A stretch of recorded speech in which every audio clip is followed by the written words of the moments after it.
बाल विकास विषय में आज हम आत्म यानी स्वयं की स्थिरता और व्यक्ति व्यवहार इन स्टेबिलिटी और सेल्फ एंड इंडिविजुअल बिहेवियर के बारे में जानेंगे। यानी स्वयं या आत्म की स्थिरता और व्यवहार क्या है। आत्म की स्थिरता के जो निर्धारक हैं वो अशुद्ध प्रत्यक्षीकरण, चयनात्मक अंतःक्रिया, अनुक्रिया उत्पत्ति, भावात्मक समरूपता, ये सभी हैं। हम स्वयं के द्वारा किए गए कार्यों की जिम्मेदारी यानी responsibility of self doing work के बारे में जान लें कि क्या है। जब भी कोई व्यक्ति किसी कार्य को करता है तो उसकी जिम्मेदारी उसे स्वयं ही लेनी चाहिए। एक उदाहरण के आधार पर समझ लें कि जब एक व्यक्ति किसी कार्य को तन मन धन से करता है तो उसके द्वारा लाभ व हानि दोनों की ही जिम्मेदारी स्वयं ही ली जाएगी। उसका उत्तरदायित्व व्यक्ति का स्वयं का ही होगा, कोई और व्यक्ति उसका उत्तरदायित्व नहीं लेगा। अतः यही स्वयं के द्वारा किए गए कार्यों की जिम्मेदारी स्वयं लेना कहलाता है। स्वयं में स्व आत्मा की भूमिका बहुत महत्वपूर्ण है, क्योंकि प्रत्येक व्यक्ति किसी भी कार्य को अपनी अंतर आत्मा के कहने पर ही करता है। यदि अंतर आत्मा के द्वारा किसी कार्य को न करने के लिए कहा जाए तो वह कार्य नहीं किया जाता, अन्यथा वह कार्य गलत अथवा असफल होता है। इसीलिए कहा गया है कि स्वयं का पूर्ण संबंध व्यक्ति की अंतः आत्मा के साथ होता है तथा व्यक्ति द्वारा जो भी कार्य किए जाते हैं उसकी जिम्मेदारी वह स्वयं ही ले सकता है। स्वयं के द्वारा किए गए कार्यों की जिम्मेदारी लेकर ही व्यक्ति अपनी आकांक्षाओं तथा महत्वाकांक्षाओं के स्तरों की जांच कर सकता है। साथ ही अपना स्वयं का मूल्यांकन भी कर सकता है। स्वयं के कार्यों की जिम्मेदारी स्वयं लेकर व्यक्ति को यह भी पता चलता है कि वह कहाँ गलत है तथा उसे किस प्रकार कार्य करना चाहिए जिससे कि वह सही साबित हो, और अगर वह गलती कर रहा है या कर चुका है तो उस कार्य को किस तरह सुधारा जाए। यही स्व आत्म मूल्यांकन कहलाता है तथा इससे व्यक्ति इतना कर्मठ बनता है कि वह अपने किए गए कार्यों की जिम्मेदारी स्वयं उठा सकता है। यानी स्वयं के द्वारा किए गए कार्यों की जिम्मेदारी का मतलब समझ आ गया होगा। अब हम स्वयं के विचारों का समाज पर क्या प्रभाव पड़ता है, कैसा प्रभाव पड़ता है, ये जानेंगे। Impact of self ideas on society. व्यक्ति के स्वयं के विचारों का समाज पर पूर्ण प्रभाव पड़ता है। व्यक्ति जो भी कार्य करते हैं समाज उनसे पूर्णतः प्रभावित होता है। यह व्यक्तियों के स्वयं के कार्यों का समाज पर पड़ने वाला प्रभाव देखा जाएगा। यानी स्वयं के विचारों का समाज पर क्या प्रभाव पड़ता है यह अच्छी तरह से अब हम जानेंगे और अपने जीवन में यह सब आत्मसात भी करेंगे। यानी ये क्या है, व्यक्ति के कार्य और इस समाज पर पड़ने वाला प्रभाव। व्यक्ति का कार्य यानी अपनी चेतना को न भूलें, कंसियंस। कर्तव्य के प्रति जागरूकता बनी रहेगी। जब व्यक्ति अपनी चेतना को नहीं भूलेगा तो क्या होगा, समाज पर क्या प्रभाव पड़ेगा कि कर्तव्य के प्रति जागरूकता बनी रहेगी, वह समाज को अधिक उत्पादकता प्राप्त होगी। जब जागरूकता बनी रहेगी तो क्या होगा, समाज में अधिक उत्पादकता प्राप्त होगी। प्रतिदिन सुबह आधा घंटा एकाग्रचित से ईश्वर का चिंतन करें। यदि हम इस तरीके से करेंगे, डेली सुबह आधा घंटा एकाग्रचित होकर यानी ध्यान अवधान करेंगे, ईश्वर का चिंतन करेंगे, तो समाज पर क्या प्रभाव पड़ेगा?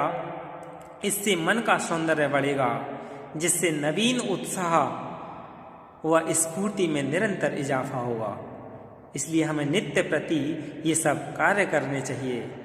सत्य और ईमानदारी के आचरण का संकल्प लें, तो इससे समाज पर क्या प्रभाव है? यानी मन की मलिनता, इम्प्योरिटी ऑफ माइंड हटेगी, निर्मलता आएगी और सफलता की किरण चमकेगी। मन में परिवर्तन लाएं, यानी मन में जब परिवर्तन लाएंगे तो क्या होगा? जो रूढ़िवाद और मिथ्यावाद जो चला आ रहा है, रूढ़िवाद तो आप जानते ही हैं, जैसे कि कहते हैं कि लड़कियां गणित में कमजोर होती हैं, लड़कियां सिर्फ घर का काम ही कर सकती हैं। ये सब क्या है? रूढ़िवाद, लैंगिकवाद है, रूढ़िवाद है। और मिथ्यावाद यानी जो मिथ्या यानी बिना किसी मतलब की जो बातें चली आ रही हैं, इन सब का पलायन होगा और प्रगतिशील विचारों का आगमन होगा, यानी मॉडर्नाइजेशन होगा। मन में परिवर्तन लाना चाहिए। फिर है दिमाग को बहकने ना दें, उस पर अंकुश रखें। यदि दिमाग हमारा नहीं बहकेगा, उस पर हम अंकुश रखेंगे, तो समाज में धैर्य व शांति से योजनाओं के क्रियान्वयन यानी इम्प्लीमेंटेशन में मन की एकाग्रता, शरीर और दिमाग के तालमेल में संतुलन बनेगा। तो इसीलिए दिमाग को ना बहने दें और उस पर अंकुश रखें। फिर इसके बाद है दिमाग को चिंताओं से ना भरें। जब दिमाग में चिंताएं नहीं होंगी तो क्या होगा? स्मरण शक्ति में प्रखरता आएगी, मन में नवीन विचार उपजेंगे। जब हम अपने दिमाग को चिंतित रखेंगे तो नया विचार आएगा ही नहीं। इसीलिए चिंता मुक्त दिमाग को रखना चाहिए। योग का अभ्यास करें। यदि हम नित्य प्रति योग का अभ्यास करेंगे तो इससे मन में एकाग्रता आएगी। अच्छा साहित्य पढ़ें, यानी अच्छे साहित्य पढ़ने से क्या होगा? जो दूषित विचार हैं वो नहीं उपजेंगे, अच्छे विचारों की सोच बनेगी, यानी अच्छे विचार ही हमारे मन में आएंगे। आत्मनियंत्रण यानी सेल्फ कंट्रोल, मन की दुर्बलता जो चिंता, भय, संशय, भ्रम, संकोच, इन सभी का त्याग, क्रोधादि विकास में विकारों पर अंकुश लगेगा। आत्मनियंत्रण करने से मन की दुर्बलता क्या होगी? दूर होगी। किसी के प्रति द्वेष, ईर्ष्या ना रखें, जो कि सबसे ज्यादा इस समय रखी जाती हैं। किसी के प्रति द्वेष, ईर्ष्या ना रखें। मन में समता की भावना, नेचर ऑफ इक्वलिटी जागृत होगी। तो मन में समता की भावना जागृत के लिए क्या करना होगा? द्वेष, ईर्ष्या को दूर करना होगा। व्यक्ति के और क्या कार्य हैं? यानी सकारात्मक सोच रखें। यदि सकारात्मक सोच होगी तो स्वच्छ व निर्मल विकारों का निर्माण और नवीन उत्साह व उमंग को वरदान साबित होगी। यानी समाज का निर्माण, समाज में इस तरीके का प्रभाव होगा। इसके बाद है मन में आशा के बीज बोएं। निराशा का अंत और उत्साही मन। निराशा का अंत होगा तो क्या होगा? हमारा मन उत्साही होगा। व्यर्थ का चिंतन ना करें, यानी सकारात्मक चिंतन को स्थान मिलेगा, जिससे नई सूझबूझ बनेगी। हम जब चिंतन ही नहीं, व्यर्थ का चिंतन करेंगे तो क्या होगा? नेगेटिविटी आएगी। इसलिए पॉजिटिविटी लाने के लिए, पॉजिटिव थिंकिंग के लिए हमें व्यर्थ की चिंता नहीं करनी होगी। मन में शुभ भावों का संचार करें, इससे शुभ कर्मों की रचना होगी। सदैव अच्छे विचार रूपी बीज दिमाग में डालें, क्योंकि यह एक उर्वरा बगीचा है। मन पर अच्छा प्रभाव पड़ेगा, चित्त प्रफुल्लित रहेगा और तब बुद्धि में स्थिरता यानी स्टेबिलिटी ऑफ माइंड आएगी। अच्छी संगति में रहें। जब अच्छी संगति में रहेंगे तो मन में आत्मसम्मान की चाहत बढ़ेगी, जिससे आत्मविश्वास में वृद्धि और फिर आत्मनिर्भरता की प्राप्ति होगी। यानी स्वयं के विचारों का समाज पर प्रभाव अच्छे से समझ में आ गया होगा। अब हम स्वयं की जिम्मेदारियों को समझना जानेंगे। यानी इसके बारे में जो शास्त्री हैं उन्होंने भी कहा है, सुखी वही है जो आत्मनेव आत्मनः तुष्टः यानी होता है। यानी अच्छी संगति में रहकर व्यक्ति अच्छे विचारों का सृजन करता है, सदा परिवर्तन और सुधार का इच्छुक होता है। स्वयं की जिम्मेदारियों को समझना, कार्यों में एकाग्रता रखना, ये सभी क्या है उसकी गुण हैं। फिर स्वयं की जिम्मेदारियों को समझना, संसार में रहकर हमें रोज कुछ ना कुछ काम और व्यवहार करना पड़ता है, जिसके अधिकार हमारे पास सुरक्षित हैं।